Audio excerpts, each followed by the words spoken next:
Welcome back. The impact of the economic recession in the country appears to have extended to the Apapa port in Lagos. Managers of the facility and clearing agents are concerned about the drastic reduction in port activities, especially during the Yuletide. They're appealing to the government to reduce the cost of clearing items while lowering foreign exchange rates. Our correspondent, Annie Thompson, reports. The roads around Tinkan Port in the Apapa area of Lagos and even operations in the terminals are not as busy as one would have expected, judging by its record over the years, especially since its terminals were concessioned in 2006 and 5 private terminal operators took over running of the activities here. Instead of the record of ship traffic, which hit over 1,800 in almost 51,000 gross registered tonnage, operators say their facilities are only about 30% utilized now. Grossly unutilized because of the economic constraints the country is facing presently. There's less import. Because of less import, there are less vessels coming, and we are having less to do and less on the terminal to store and to deliver to the receivers. Clearing and forwarding agent Yomi Falarin is not finding the situation funny at all. Normally, this as this Yuletide now, the port will be booming. The agent will be happy, smiling home. This is the exchange rate now. Everything is down for. We appeal to the federal government. They should appeal. They should help the concerned agency. They should reduce the duty. Import duty should be reduced. And the exchange rate, they should do something inside the exchange rate for us. However, the reduction of imports shouldn't necessarily be bad, as the federal government is preaching the gospel of patronizing Nigerian-made products. We've developed our standard operations procedure that prioritizes export of agri-produce, which details our own path, our own procedures, and we've simplified the process and we've prioritized for the agri-produce. Operators at the port also say that the efforts of the government may have motivated a refocus on export, with cocoa recorded as one of the products, although general export is still low at about 800 million naira as of September 2016, a 1% decrease from a year earlier. Annie Thompson reporting for Channels Television News. In the meantime, Nigerians across the country have lamented the high cost of food items, especially during the Yuletide. They want the government to ensure prevailing economic challenges are resolved in the new year. Our correspondent Loretta Chiogo has more. It's that time of the year, especially for Christians. The Christmas period witnesses a lot of selling and buying, but with the economic downturn in the country, some traders in Osogbo, the Osun State capital, can only hope for improved sales of their wares, as prices of goods have skyrocketed. Currently, a bag of rice sells for between 16,000 to 20,000, fall chicken 1,800 naira, while the price of tomatoes ranging from between 7,000 to 8,000 naira per basket. In Abeokuta, the Ogun State capital, still in the southwest, it's not a beehive of activities. The complaints are the same. Well, I'm only here to buy some few meat because I know I cannot afford to buy a cow as of this time. But I know at least with the little thing my children will celebrate, and I will celebrate with friends too. And just like in the southwest, residents of Kaduna State in the northwest region of the country lament the hike in cost of food items and other commodities needed to make the Christmas celebration a memorable one. However, residents insist they will celebrate Christmas, not minding the economic situation. It's a last-minute rush for the purchase of goods in Owerri, the Imo State capital, in the southeast. While most of the major motor parks within the state capital is experiencing a beehive of activities, with the influx of people traveling to their respective hometowns for the celebration. In Calabar, the Cross River State capital in the south-south, customers have been patronizing the Tinapat Free Trade Zone to get their foodstuff following the subsidized rates by the state government. Rice, tin tomatoes, groundnut oil and sweet corn have been subsidized by 40%. Rice for us. I just asked the price of rice before I got here from outside, those other shops that are selling outside. Now I'm told it's 18,500, 19,000. When I got here, I'm told there is one for 15,500 and another for 17,000. I think it's a good deal. 2,000 naira goes a very long way. Perhaps Nigerians have resolved to pull through the hardship with the Christmas celebrations with high hopes for a better, economically stable 2017. Loretta Chiogo, Channels Television News. Anambra is standing by with more business news. Hopefully she has some encouraging and cheery news as we approach the festive season.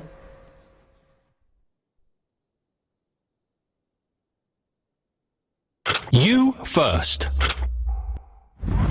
First Bank.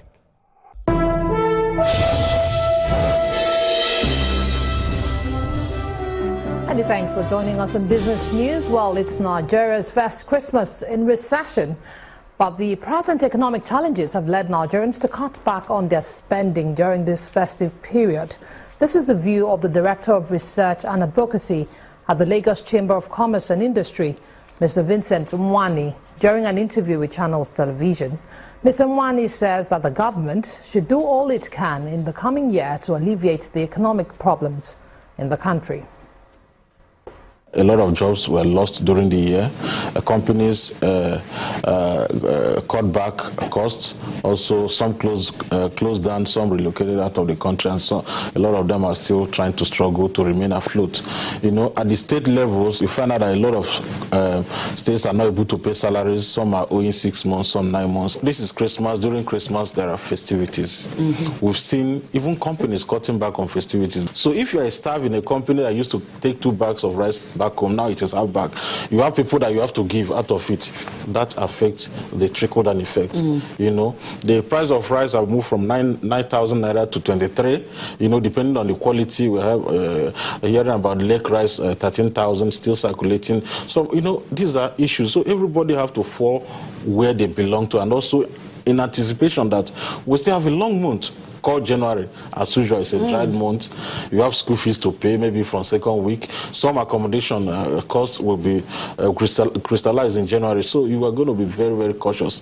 And more importantly, the challenge in the economy have not dissipated. It has not subsided. Our jobs are still on the line, whether it is with government, whether it's with private sector.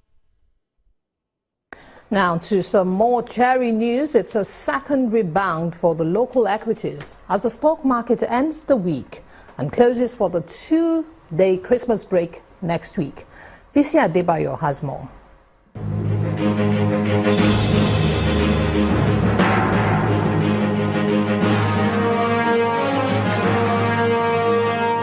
Hello and welcome to the Stock Market Report. As financial markets across the world wrap up business today for the Christmas break, the Nigerian stock markets closed the week up by a marginal rise of 0.08%, while total market value increased slightly to 9.11 trillion naira.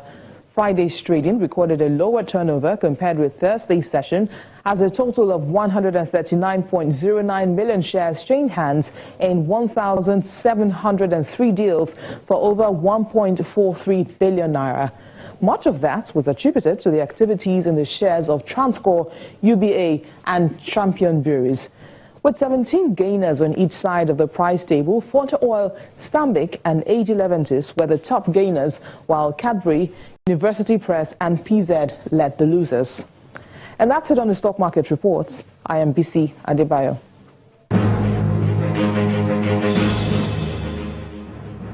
In the meantime, U.S. markets opened flat on the final trading day before the long holiday weekend.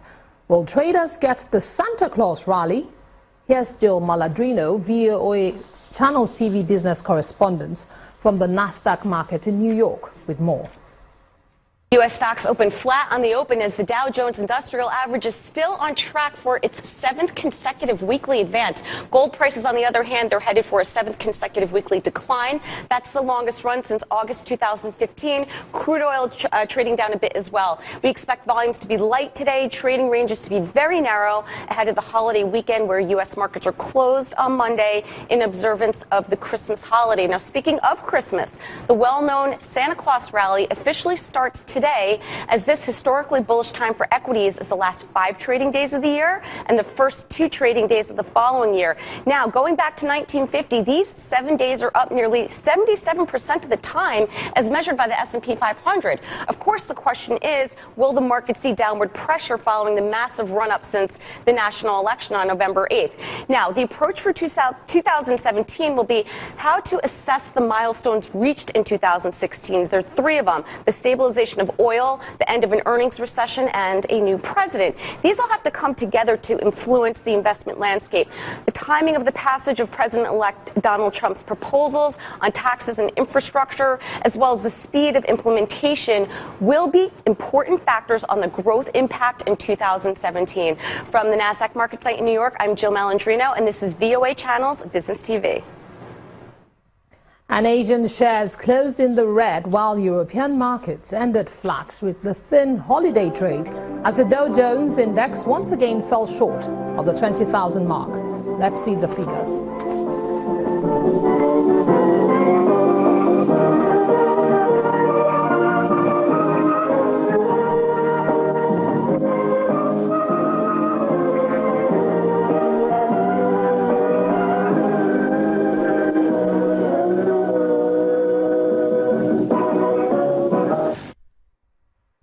And that's Business News Tonight. I'm Imana Amawe. Merry Christmas.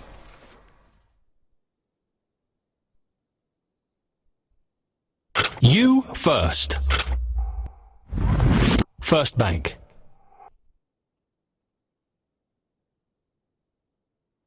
Security this season is high up on the agenda for the Anambra State Governor, who has boosted capacity of security operatives in the state to tackle crime with the procurement of 50 smart patrol bikes. Governor Willie Obiano, who handed over the bikes to the Commissioner of Police in the state, asked the police to comb areas inaccessible to patrol vehicles. At the Governor's Lodge, Amobia, 50 motorbikes with fully kitted and well-trained police riders become a spectacle to behold. The motorbikes are procured by the state government for special security operations beginning from this Yuletide season, and it possesses communication gadgets to connect with other special security units in the state.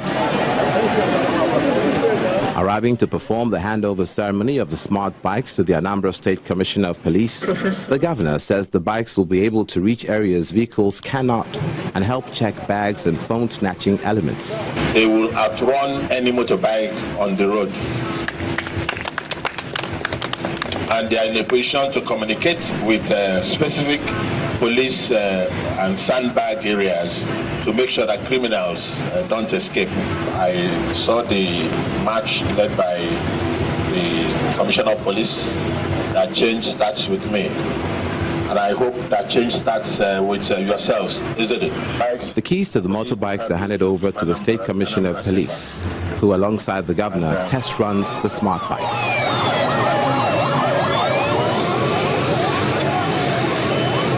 Responding to this gesture, the Commissioner of Police assures of the commitment of the command to continue to suppress insecurity, crime and criminality. We will not disappoint you and the good people of Anambra State. We will ensure that these bikes are used for the purpose they have been procured. And this has gone to strengthen our resolve that Anambra will remain the most peaceful state in the country. The governor also uses the opportunity to launch an armored personnel carrier donated to the Anambra State Police Command as a result of Governor Obiano's consistent appeal for more intervention in the state's security to ensure sustained security of lives and property in the state. Next on the news at 10, Algeria's Riyad Mahrez and Senegalese forward Sadio Mane challenge holder Pierre-Emerick for the 2016 CAF African Footballer of the Year. We'll have more in sports news. Please join us again.